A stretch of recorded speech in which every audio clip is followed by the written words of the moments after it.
jornalismo posicionado e jornalismo militante. O que eu admiro na Gazeta, até a minha coluna, vou fazer um spoiler, a minha coluna de estreia amanhã, eu falo um pouquinho. Meu pai era assinante do Globo, né? Então a gente sempre teve o Globo na porta de casa, não às 3 da tarde, mas bem cedinho, às 5, 6 da manhã, o jornal já estava na porta de casa.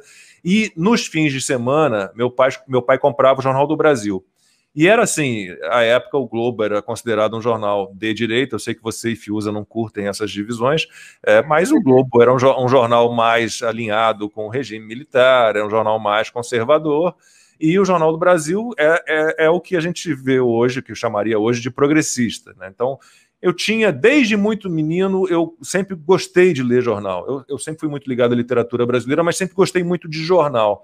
Então eu tinha de segunda a segunda o Globo, como leitura, e sábados e domingos meu pai saía para as caminhadas dele na praia, no Leblon, e trazia o Jornal do Brasil. Então eu tinha... desde muito pequeno eu comecei a perceber assim, as nuances, as diferenças entre uma linha editorial e outra linha editorial. E o que eu acho interessante da Gazeta é que a Gazeta tem, tudo bem, ela tem uma linha, né, tem seus princípios, seus valores, né, é mais conservadora, mas ela tem ali colunistas e tem pessoas que trazem também uma outra visão, né, e há um certo equilíbrio ali, eu acho bacana isso, né. A Gazeta se posiciona desde sempre um jornal meio de centro-direita, assim, muito antes de haver essas classificações, ou pelo menos na cabeça das pessoas disso estar claro, mas ela é classificada hoje pela extrema-esquerda como extrema-direita, porque parece que tudo tem que ser extremo, né? E a Gazeta não tem nada disso, ela é um jornal bastante plural. O jornalismo é jornalismo, né? A gente pode falar disso também. A cobertura jornalística ali é como deve ser uma mera descrição dos fatos. Mas a Gazeta preza muito para a área de opinião, a área dos colunistas, né, onde nós atuamos agora, e aliás, super bem-vinda a tua chegada também entre nós, mas ali na área dos colunistas é a opinião, e ali tem opiniões de todas as esferas, tanto que entre os leitores, você vai perceber isso na área de comentários dos artigos, é uma brigaceira entre os leitores, porque a gente tem leitores... Claro, eu acho que a gente não tem leitor assim que é muito apaixonado pela extrema esquerda. Não se encontra ali, porque mesmo entre os colunistas mais progressistas, ninguém é extremista ali.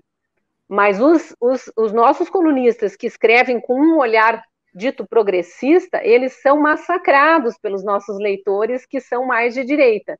E aí eu, Fiuza, Alexandre Garcia, o Constantino, você provavelmente vai entrar na nossa patota, a gente é perseguido pelos que são os progressistas que estão ali dentro de um jornal de centro-direita, provavelmente porque são abertos ao debate e querem ouvir todos os pontos de vista, que é o que a Gazeta prega, sabe, Lacombe? Eu tenho certeza que você conhece as convicções da Gazeta, a gente pode falar um pouco disso daqui a pouco, sim, mas a Gazeta defende demais, não só a liberdade de imprensa, mas a liberdade de expressão.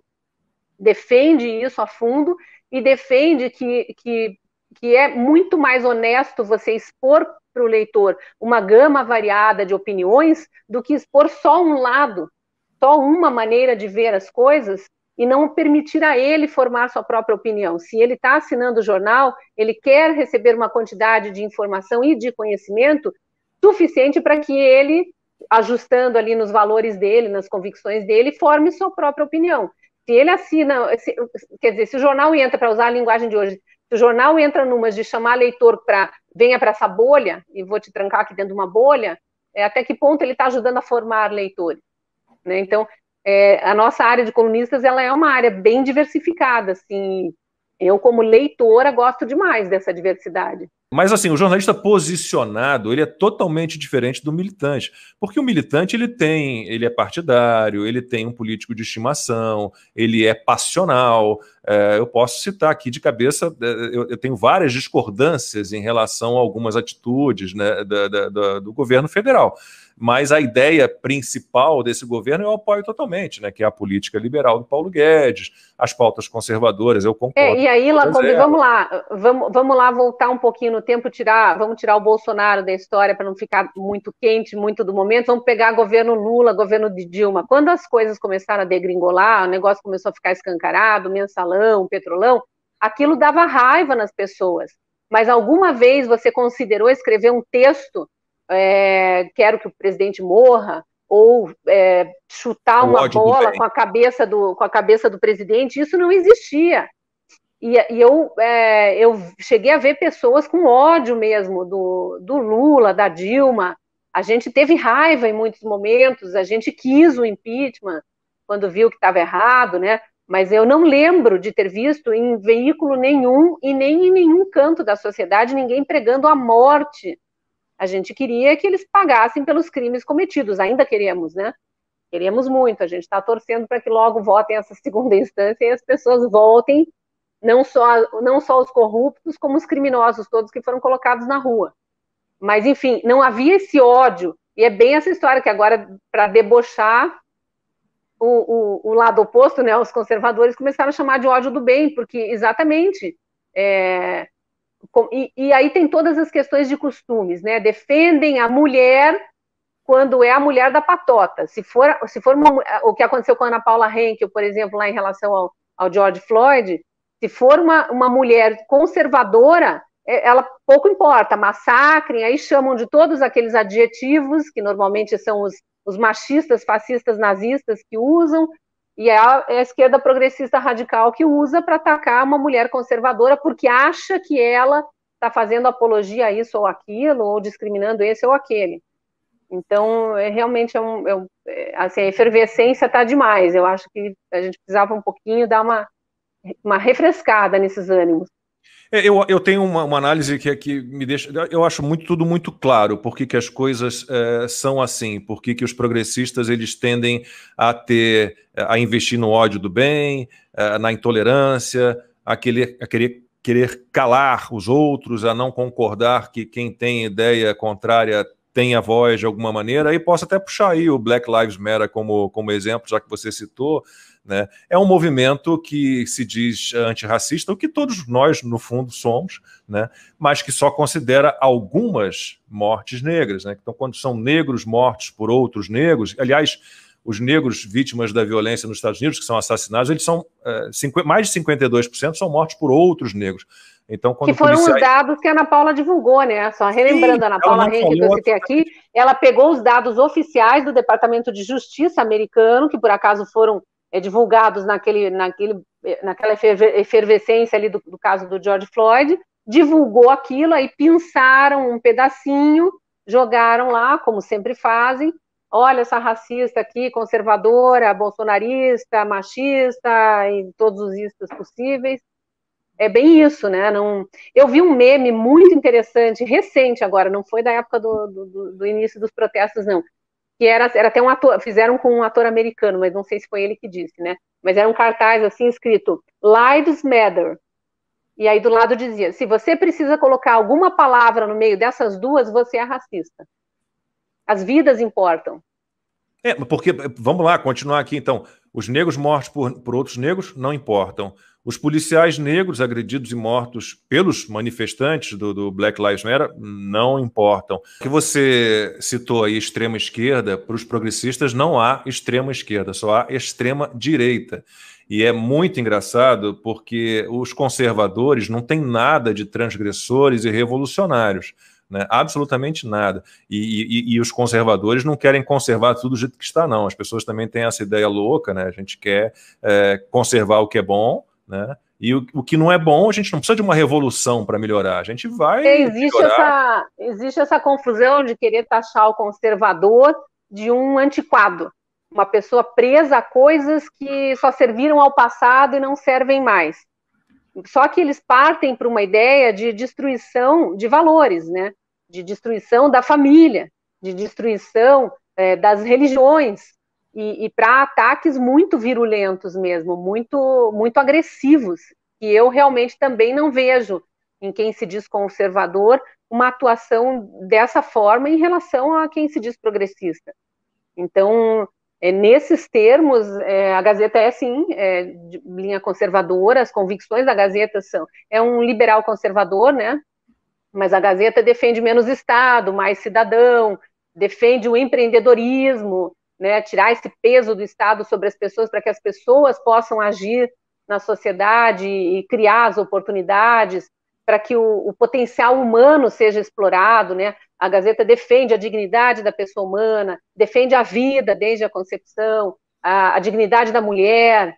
A Gazeta tem todas essas bandeiras, que deveriam ser as bandeiras de todos os seres humanos, né? E não sei por que uma parte da sociedade acha que isso é ruim, e que isso precisa, não só é ruim, como precisa ser atacado, e quem defende isso precisa ser exposto, criminalizado, cancelado, atacado.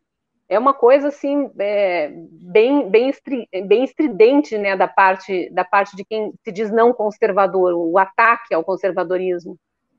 O que assim, me assusta muito é que os progressistas que têm esse discurso, eles se apropriaram das virtudes, né, da bondade, da solidariedade, da fraternidade, e vêm sempre com essa conversa de tolerância, e eles são os primeiros intolerantes, né? Eles não toleram ninguém que pense de forma diferente, eles atacam a fé alheia, e a gente vive isso no nosso dia a dia, é algo muito complicado. Esse Sleeping Giants, eles são absolutamente covardes e cruéis. E, Cris, não vou citar aqui a empresa, porque, obviamente, não faria isso com um amigo meu, mas eu sou muito amigo de um grande executivo, de uma grande empresa, que essa empresa né, recebeu essas mensagenzinhas patéticas desses Sleeping Giants, pedindo que essa empresa retirasse anúncios de, não me lembro quais foram os veículos e tal, que eles consideravam que era desinformação, que era fake news. Na maior parte das vezes eles chamam de desinformação e fake news o que é opinião. Mas, vá lá. O que esse meu amigo disse, olha, o que aconteceu foi o seguinte, esse foi um tweet, esse tweet foi disparado, a minha equipe de marketing recebeu esse tweet e não passou nem pelo gerente de marketing, nem pelo diretor de marketing, nunca chegou a mim. E alguém lá embaixo decidiu, beleza, claro, desculpem, vamos retirar os anúncios. Então, as próprias empresas, elas se deixam levar por uma situação absurda, uma gente covarde, cruel, esse Orange Couple aí, o casal laranja, bom, a mim não convence, obviamente não convence, eles continuam escondidos, eles continuam covardemente escondidos, né, e estavam chegando perto, né, de identificá-los, e aí surge esse casalzinho. Tudo muito estranho, né? E por acaso é de uma cidade a 100 quilômetros aqui de Curitiba, por acaso o último ataque foi a Gazeta do Povo, que é um jornal que aqui no Paraná absolutamente todo mundo conhece a história, pode até não concordar com as convicções da Gazeta, mas conhece a história, sabe que é uma empresa séria. E esse casal, na hora que dá a entrevista lá para se identificar, não fala do ataque à Gazeta, cita todos os outros, mas não cita a Gazeta. Então tem coisas muito estranhas ainda por surgir nessa história. É óbvio que tem mais gente por trás, eu não consigo acreditar que seja só esse casal. Mas, enfim, a Gazeta do Povo ficou muito grata por ter surgido uma cara, porque a milícia digital anônima, ela é ainda mais perniciosa, né? Porque você não consegue nem...